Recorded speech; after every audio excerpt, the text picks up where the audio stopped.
안녕하세요. 잠들지 못하는 이 밤, 당신을 위해서 책 읽어주는 남자, 저는 아크입니다. 네, 오늘도 지난 회차에 이어서 이 기준님의 언어의 온도 이어서 읽어드릴 거고요. 들어보시고 마음에 드시는 분들은 채널 구독하기, 그리고 영상의 좋아요 버튼 한 번씩 눌러주시면 감사하겠습니다. 하고 싶은 말씀이 있으시거나 바라는 점이 있으신 분들은 영상 아래에 있는 댓글로 자유롭게 참여하시면 되겠습니다. 이어서 읽어드릴 첫 번째 글의 제목은 당신은 5월을 닮았군요 입니다. 당신은 5월을 닮았군요. 1년 12달 중에서 나는 계절의 여왕이라고 불리는 5월을 가장 좋아한다. 5월의 속성을 한 단어로 요약하면 잘하다가 아닐까 싶다. 5월을 뜻하는 메이는 그리스 신화에 등장하는 풍요와 증식의 여신 마이아에서 왔다. 5월이 되면 모든 게 쑥쑥 자란다. 들판의 곡식이 무럭무럭 자라기 시작하고 사람의 감정도 충만해진다. 몇 해 전 5월, 한 여인을 향해 내 안에 숨어있던 수줍은 목소리를 끄집어냈다. 그 고백은 햇빛이 못 미치는 우물 속 깊은 곳에서 순수한 수맥을 퍼올리는 일처럼 아주 조심스러웠다. 나는 은밀하게, 섬세하게 감정을 전달하고 싶었다. 표현을 고르고 고른 끝에 사랑해요, 좋아해요 같은 말 대신에 당신은 정말이지 5월을 닮았군요 하고서는 마른 침을 삼키며 고백했다. 물론 이는 영화 카사블랑카에서 험프리 보가트가 한 손에 와인잔을 들고 여주인공에게 들이댄 당신의 눈동자를 위한 건배라는 대사만큼이나 간질간질할 수도 있겠다. 하지만 그때만큼의 나는 진심이었다. 진심은 인간이 행하는 거의 모든 행위에 면죄부를 제공한다. 더군다나 사랑이란 감정은 은유와 무척 닮았다. 사랑이 싹트면 아무리 목석 같은 사람도 내 마음은 호수요식의 은유적 문장을 습관적으로 동원해 연정을 드러내곤 한다. 마음이라는 종이 위에 시적인 표현이 시도 때도 없이 자라기 때문이다. 몇몇 작가들도 이야기하지 않았던가. 사랑은 메타포로 시작된다 라고.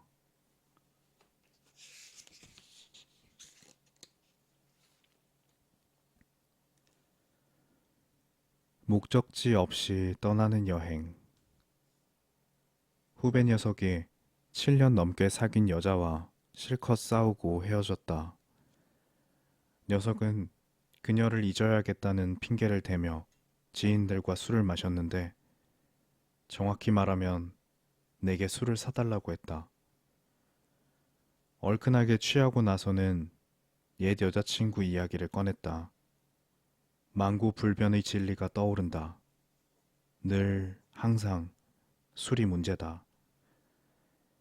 중요한 건 평소 문학이나 드라마와는 담을 쌓고 사는 녀석의 입에서 이런 말이 튀어나왔던 거다. 선배, 우리는 목적지 없이 여행길에 올랐던 것 같아요. 목적지 없이. 녀석의 표현이 그랬다.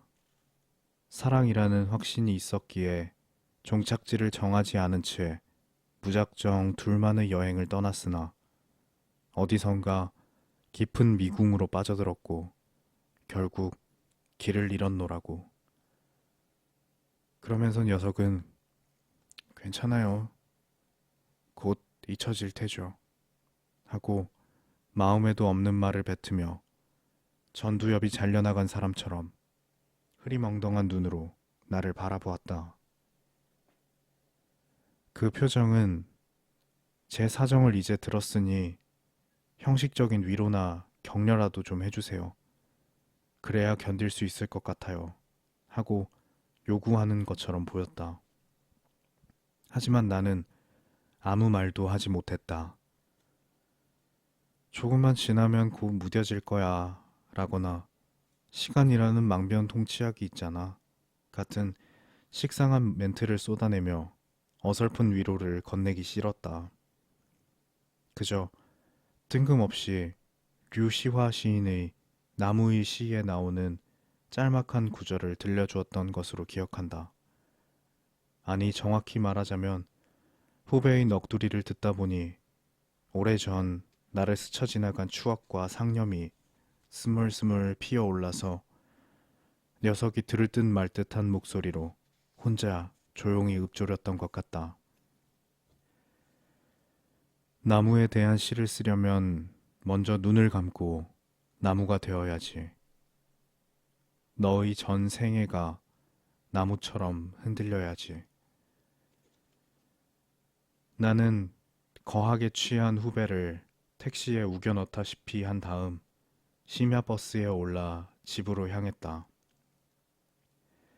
옆좌석에서 연인으로 보이는 젊은 남녀가 뭐가 그렇게 좋은지 서로에게 눈을 떼지 못한 채 키득키득거리고 있었다. 그들을 슬쩍 바라보다가 사랑의 생성과 소멸에 대해서 생각했다. 우린 사랑에 이끌리게 되면 황량한 사막에서 야자수라도 발견한 것처럼 앞뒤 분간을 못하고 가리지 않고 다가서게 된다. 그 나무를 상대방을 알고 싶은 마음에 불이 나게 뛰어간다. 그러나 둘만의 극적인 여행이 대단원의 막을 내리는 순간 서늘한 진리를 깨닫게 된다. 내 발걸음은 네가 아닌 나를 향하고 있었다는 것을. 이 역시 사랑의 씁쓸한 단면이 아닐 수 없다. 처음에 너를 알고 싶어 시작되었지만 결국에는 나를 알게 되는 것. 어쩌면 그게 사랑인지도 모른다.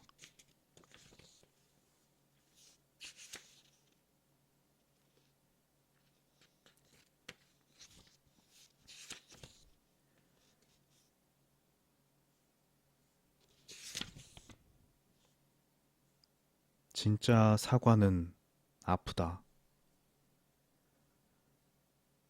한기주 씨, 미안할 때는 미안하다고 말하세요. 자존심 세우면서 사과하는 방법은 없어요. 드라마 파리의 연인 중에서. 언젠가 별 생각 없이 드라마를 보다가 이 장면에서 속이 뜨끔했다. 화해의 손을 제때 내밀지 않고 자존심만 세우다가 갈등의 앙금을 남긴 기억이 불현듯 되살아났기 때문이다. 기자 시절 사소한 다툼으로 불편하게 지내던 선배가 있었다. 토라지기 전에는 꽤나 돈독한 사이였지만 자존심 탓인지 먼저 잘못을 시인하려 들지 않았다. 나도 그 선배도. 그러던 어느 날 우연히 기자실에서 마주친 선배는 빨간 사과 하나를 건네주고는 도망치듯 사라졌다. 나는 벌겋게 달아오른 선배의 얼굴과 사과의 색깔이 꽤 유사하다고 생각했다. 그러고는 입을 삐죽 내밀며 잠시 사과를 바라봤다. 먹을까 말까 고민하다가 사각사각 한 입 베어 먹었다. 상큼한 향기가 입안 가득 퍼졌다. 사과를 먹고 헤아려 봤다. 선배는 왜 뜬금없이 사과를 건넨 것일까? 선배의 메시지는 단순했던 것 같다. 그는 사과를 하고 싶었던 거다. 다만 쑥스럽다는 이유로 그냥 과일 사과를 내밀었을 뿐. 돌연 떠오르는 기억이 있다. 몇 달 전 캡슐 커피를 구매하기 위해 집 근처 백화점에 들렀다. 매장 안에는 한 아저씨가 우사인 볼트로 빙의해서 정신없이 뛰어다니고 있었다. 저러다 다치겠네. 여기서 이러면 안 되는데. 이런 우려의 목소리가 곳곳에서 터져 나왔다. 불길한 예감은 틀리지 않는다. 갑자기 들이닥친 아이 때문에 20대 초반쯤 되어 보이는 남자 고객이 커피를 쏟고 말았다. 다행히 화상을 입은 것 같지는 않았다. 문제는 그 다음 장면이다. 아이 어머니는 하나도 안 다쳤네 하는 눈빛으로 사내를 대충 흘겨보더니 사과 한마디 없이 자리를 뜨려했다. 사내는 영화 베테랑에서 유아인이 어이가 없네 라고 말할 때보다 더 어이가 없다는 표정을 지으며 목소리를 높였다. 저기요, 공공장소에선 뛰지 않게 하셔야죠. 소용없었다. 사내의 항의가 그녀의 귀에는 들리지 않는 듯 했다. 아이의 어머니는 되려 더 큰 목소리로 되받아쳤다. 뭐요? 원래 착한 아이란 말이야. 당신도 아이 한번 낳아봐. 뭐라고 할까? 그녀의 목소리는 목소리만 크면 이긴다는 식의 사회적 통념을 실제로 증명하기 위해 애쓰는 것처럼 보였다. 절규에 가까운 샤우팅과 얼굴을 찌를 듯한 삿대질로 언행일치이자 지행합일이다. 나는 그들이 대화를 주고받는 모습을 보며 한때 국민 예능 프로그램이었던 가족 오락관을 연상했다. 특정 출연자가 헤드폰을 쓴 채 다른 출연자의 입모양을 보고 단어를 알아맞히는 고요 속의 외침이라는 코너를. 사내와 아이 어머니가 충실히 재현하는 것처럼 보였다. 뒷맛이 씁쓸했다. 언제부터인가 우리 사회는 염치를 잃어버린 것 같다. 지하철에서 어깨를 부딪혀 놓고 그냥 내빼는 사람이 수두룩하고 버스나 기차에서 1시간 가까이 목소리 데시벨을 최대치로 높여 통화하는 사람도 자주 보게 된다. 옆 좌석에 앉은 사람을 투명인간 취급한다고 할까? 염치가 사치가 됐다고 할까? 염치는 본디 부끄러움을 아는 마음을 뜻한다. 염치가 없는 사람은 부끄러움을 모르는 사람이다. 그런 사람을 낮잡아서 우리는 얌체라고 부른다. 물론 사과는 어렵다. 하늘의 별 따기만큼 어렵다. 노래도 있지 않은가? 엘튼 존이 목 놓아서 불렀다. 미안하다는 말은 세상에서 가장 하기 힘든 말인 것 같아. 사과가 뭘까? 도대체 그게 뭐기에 나이가 들수록 어렵게 느껴지는 걸까? 우리는 왜 미안해라는 말을 먼저 꺼내는 사람을 승자가 아닌 패자로 간주하는 걸까? 사과를 뜻하는 단어 apology는 그릇됨에서 벗어날 수 있는 말이라는 뜻이 담겨 있는 그리스어 어폴로지아에서 유래됐다. 얽힌 일을 처리하려는 의지와 용기를 지닌 자만이 구사할 수 있는 승리의 언어가 사과인 셈이다. 사과의 한자를 살펴보면 그 뜻이 더욱 분명해진다. 사과의 사에는 본래 면하다 혹은 끝내다 라는 의미가 있다. 과는 지난 과오다. 지난 일을 끝내고 사태를 다른 방향으로 전환하는 행위가 바로 사과인 것이다.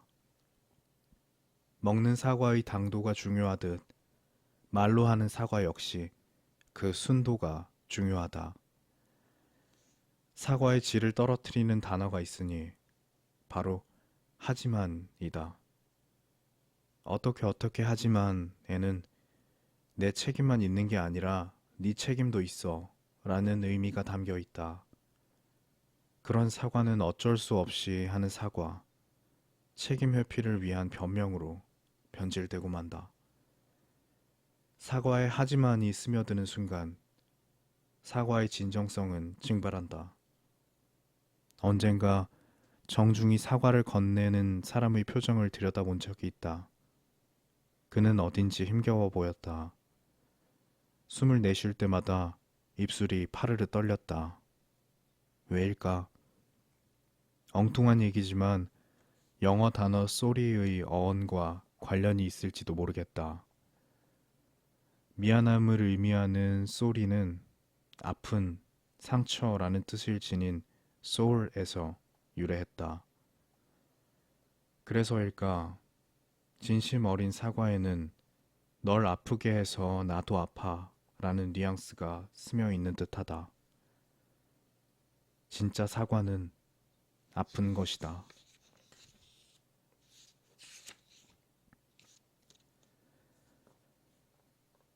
가짜와 진짜를 구별하는 법. 영화 종이 달의 주인공 리카는 평범한 은행원으로 일하며 조금은 지루한 일상을 살고 있다. 그러던 어느 날 백화점에서 충동적으로 화장품을 구매한 그녀는 얼떨결에 고객 예금에 손을 대면서 걷잡을 수 없는 나락에 빠진다. 아슬아슬한 일탈을 이어나간다. 영화의 제목이기도 한 종이 달은 무슨 뜻일까? 과거 일본의 사진관이 처음 생길 무렵 초승달 모양의 가짜 달을 매단 채 한껏 폼을 잡고 가족 사진을 찍었다. 그래서 종이 달은 가족이나 연인과 보낸 가장 행복한 순간을 의미한다고 한다. 영화에서 가장 인상 깊은 장면은 횡령한 돈을 흥청망청 쓰고 집으로 향하던 리카가 새벽 하늘에 걸려있던 초승달을 지그시 바라보는 순간이었다. 이는 관객들에게 훔친 돈으로 누리는 행복도 행복일까, 가짜 행복일까 라는 질문을 던지는 것처럼 보인다. 글쎄다. 리카의 행복은 진짜도 가짜도 아닌 어쩌면 사이비 행복은 아닐는지. 사이비, 비슷하기는 하지만 가짜인 것을 의미한다. 물건으로 치면 정교한 모조품이다. 사이비는 진짜와 비슷하다. 그래서 때로는 진짜와 구별하기 어렵고 때로는 진짜보다 더 진짜 같기도 하다. 하지만 사이비의 생명은 짧다. 유통기한이 그리 길지 않다. 진실한 것이 아니기에 언젠가는 그 실체가 탄로나고 그렇게 끝이 나고 만다. 물건이 그렇고 사람이 그렇고 감정도 그렇다. 그렇다면 가짜와 진짜를 쉽게 구별하는 요령이라도 존재하는 걸까? 특별한 방법까지는 아니지만 다음 이야기가 도움을 줄지도 모르겠다. 오래전 경제부 기자 시절 시중은행의 위패 감별사를 만난 적이 있다. 그는 빠른 손놀림으로 한치의 오차도 없이 슈퍼노트를 감별해내는 가짜 돈 전문가였다. 여기서 슈퍼노트는 초정밀 위조 달러를 얘기합니다. 궁금했다. 진짜 지폐와 가짜 지폐를 가르는 잣대가 무엇인지. 그와 주고받은 대화를 요약하면 대충 이렇다. 차장님, 요즘에는 육안으로 구별하기 어려울 정도로 정교한 위패가 많다고 하던데요. 네, 그럴수록 진짜에 대한 확신이 있어야 돼요. 가짜를 걸러내려면 진짜를 잘 알아야 하죠. 그렇군요. 그래도 가짜를 보면 뭔가 감이 온다거나 그런 게 있나요? 너무 화려하면 일단 수상한 지폐로 분류합니다. 화려한 게 위패일 가능성이 크다는 말씀인가요? 위패는 진짜처럼 보이기 위해서 꾸민 흔적이 역력해요. 어딘지 부자연스럽죠. 가짜는 필요 이상으로 화려합니다. 진짜는 안 그래요. 진짜 지폐는 자연스럽죠. 억지로 꾸밀 필요가 없으니까.